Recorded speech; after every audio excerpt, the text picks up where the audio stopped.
You're watching World Insight with me, Tian Wei. The program is coming to you live Monday to Friday on CGTN.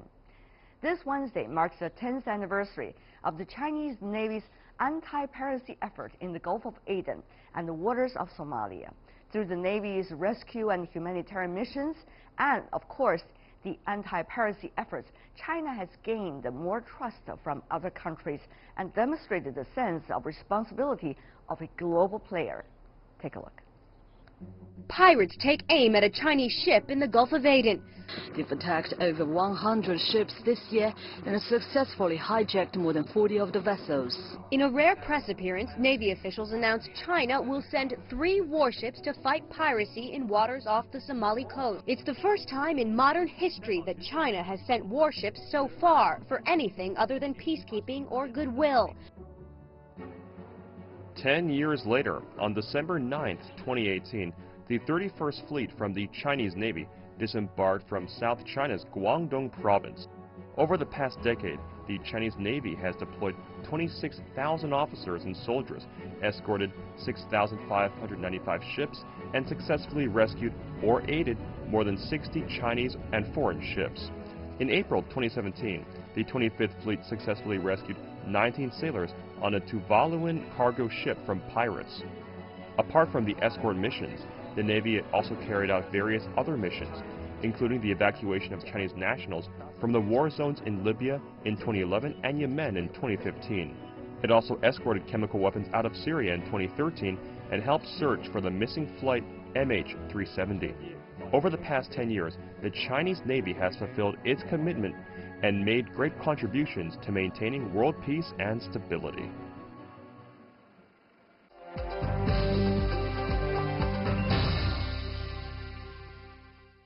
For more with us in our Beijing studio, we have Senior Colonel Zhou Bo, who is a director from the Security Cooperation Center with the International Military Cooperation Office from the Ministry of National Defense. What a pleasure to have you, sir. Thank you. Senior Colonel Zhou. China's work with the other militaries in the Gulf of Aden to curb piracy, how will that help to build confidence and trust? And will that be able to help whether militaries among one another and also even countries be able to get across this very difficult period? Well, counter-piracy in the Gulf of Aden is certainly a joint effort of the international navies, and is a brilliant example of how international cooperation is needed to address the threats around the world.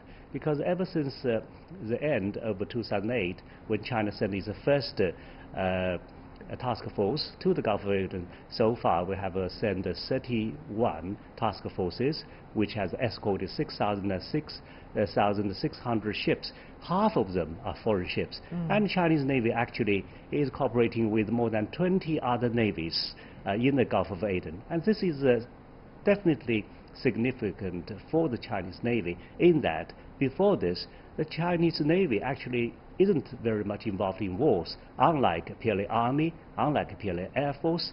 But this is the first time that the PLA Navy is becoming the so-called blue water Navy. And for you to operate so far away from Chinese coast, you need international cooperation with like-minded partners. Talking about international cooperation, to what extent is the cooperation really taking place on a day-to-day basis? First of all the international navies share information on a platform called Mercury, which is designed and made by European Union. It is coded. So each party would provide information, and each party could coordinate its own military operation with other parties. And at the tactical levels, China is one of the independent deployers. That means it's not a part of the coalition, like NATO, like EU, or like combined maritime forces headed by the United States. In spite of the fact that China is an independent deployer, like Russia, like India, it is still coordinating very well with all other international navies, although they are operating in different waters. What kind of information sharing are taking place on a daily basis? How are the other countries benefiting, and how is China benefiting from this process? Well, China definitely has benefit hugely from information sharing because in terms of PLA's capabilities, some things are still need to be improved. For example, your projection capabilities. For you to project your militaries away from your territory, you need a big, heavy airlifting cargo planes. And information is another issue because how can you get your information? You either get information through your people or through satellite or through other means. But still, this is something we need to share with other people. Because, for example, in the Gulf of Aden, if you look at a small ship, how could you conclude it is a fishing boat or is it a pirate ship? Because I was actually shown when I was attending the conference in Bahrain for international military cooperation, the chief of staff of EU just point at a picture, say, you see so many ships are there. Which one is a pirate ship? Which one is a fishing ship? It's very confusing. Yeah, and which one is a fishing ship today and a pirate ship tomorrow? So for this, we need to identify, and it needs a lot of information. And if you have information, we could share it on the Mercury. Well, the United States, as you may know, Senior Colonel Zhou, has been talking about the Indo-Pacific. That's the key phrase they have been using many times. But many wonder what is going to be China's potential goal in the Indian Ocean. And of course, that correlates in a way with China's development of the peacekeeping missions, which is including with the counter-piracy issue. Well, the Indian Ocean is certainly most important. Apart from counter-piracy, there is about 1 million Chinese workers working in the rimland of the Indian Ocean, and we definitely have a good relationship with all the littoral states and even with India itself. So therefore, China has a huge stake in maintaining peace and stability in the Indian Ocean. The Chinese Navy has built up a logistics supply station in Djibouti. That is the first logistics supply station in the Indian Ocean. And that shows our effort to strengthen our legitimate presence there, not only for us, but also for the well-being of other countries in the region. China, unlike some of the other countries which have been building military bases all over the world, have been very neutral in that regard. What's going to be China's military's goal for the near future, since you already got Djibouti as a logistic supply station? Well, it depends on the change of situations, because I could argue the other way around. But for counter-piracy in the Gulf of Aden, probably the Chinese military would have never come to consider to establish a logistics supply station in Djibouti. And with the expansion of China's interest, definitely you have to think about the other options. But I need to point out about the so-called string of pearls series, which was coined by Mr. Hamilton probably 15 years ago. He describes that for China to project its military influence, China got to establish a litany of military bases in the Indian Ocean. But after more than a decade, so where is this litany of bases? So now I even read some opinions written by Westerners arguing that this actually is a fallacy. It's not written by Chinese. It is written by Westerners, because after 15 years, whether you have a base or not is clear to everybody.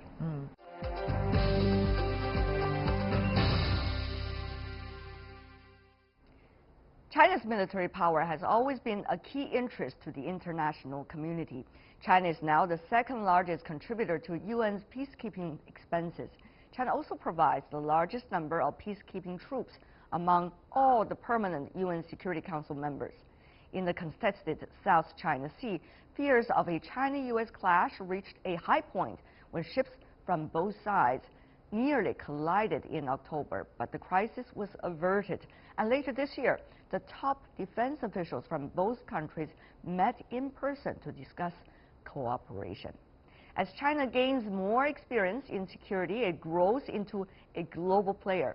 China is increasingly mediating between countries and maintaining stability on the global stage.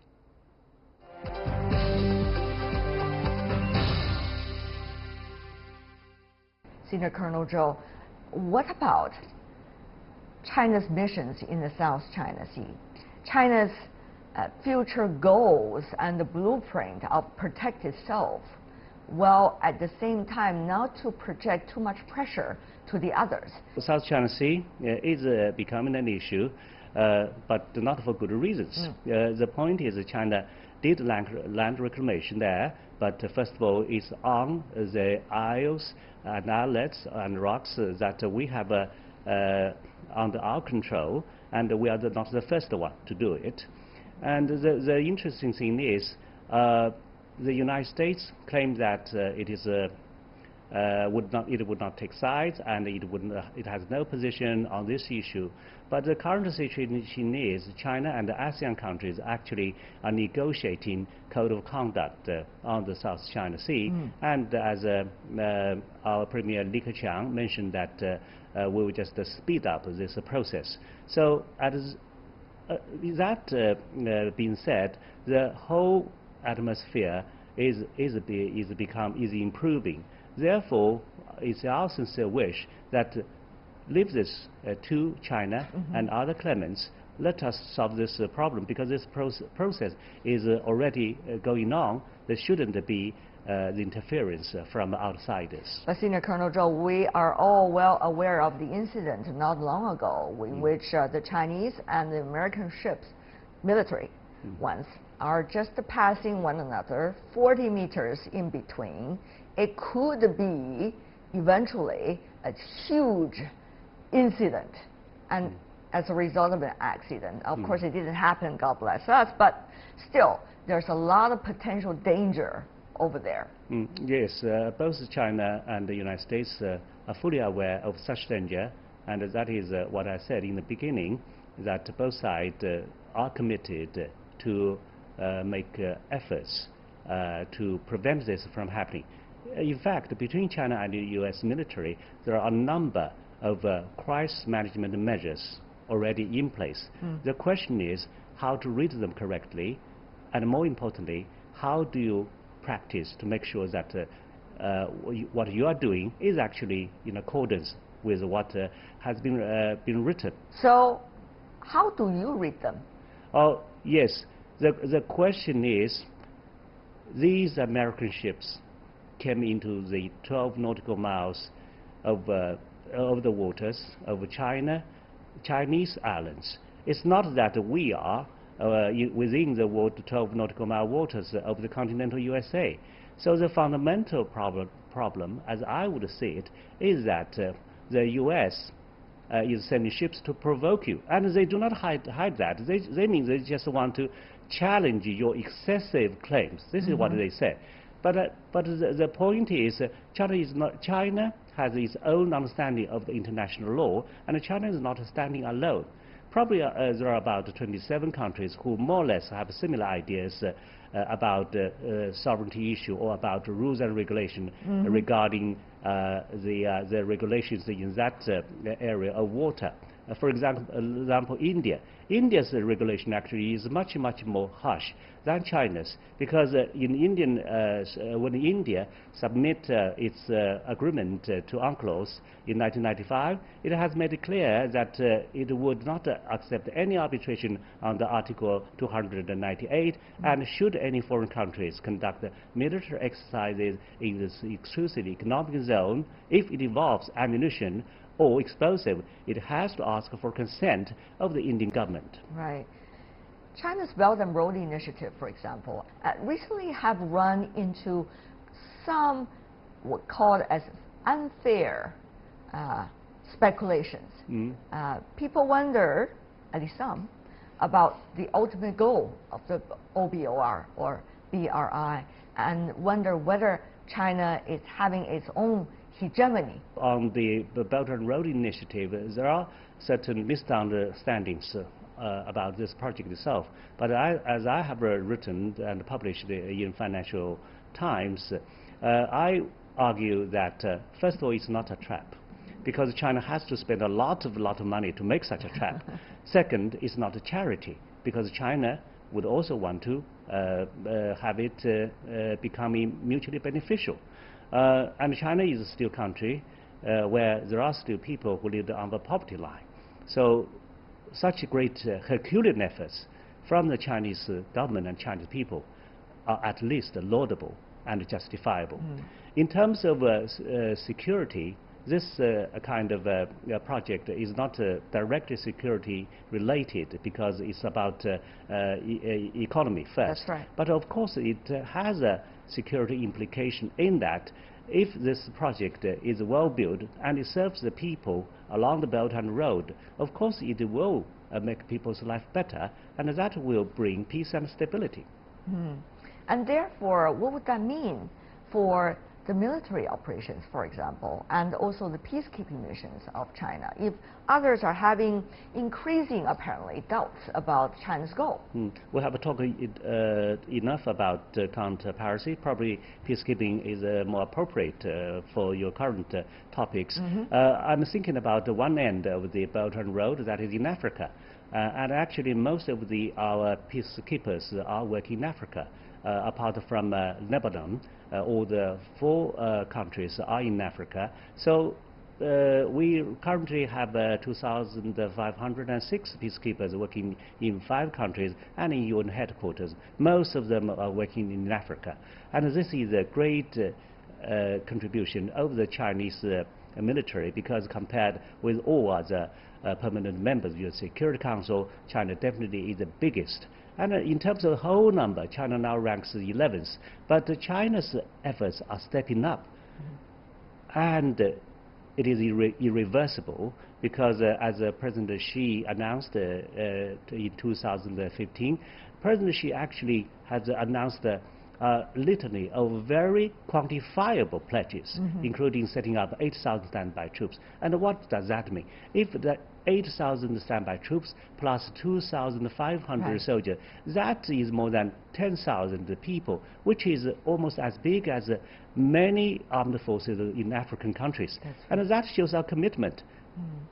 Senior Colonel Zhou, before we go, with now China and the United States, 2 of the world's largest economies and certainly 2 of the very influential players on the international stage, seem to be in intense debates about what the future lies for the bilateral relations, and the increasing discussions about international mechanism, whether it's about the UN or some of the others. So what will be China's goal eventually when it comes to peacekeeping, including counter-piracy, when it comes to building its military, and also when it comes to its interactions with the other militaries in the world? Well, I have taken notice that 2 American documents released by Pentagon and the remarks by American Vice President Pence describe China as a strategic competitor overtaking Russia. But probably there is always a need for optimism. And the optimism is that they still have yet to describe China as enemy. And they haven't described this relationship as a hostile. So there is room for our continuous cooperation wherever possible and whenever necessary. And I believe it is possible and necessary, because even today, China and the US military are still having joint drill on humanitarian aid and disaster relief. And President Trump and President Xi once pledged together to make joint efforts to help the capacity building of African countries in peacekeeping. So it is these small little things that look like the light at the end of the tunnel. So if we have confidence, we can walk through the dark tunnel and see the light. With that shining note, in a way, thank you so much, Senior Colonel Zhou Bo, for being with us. Really appreciate it, sir. Thank you. Thank you.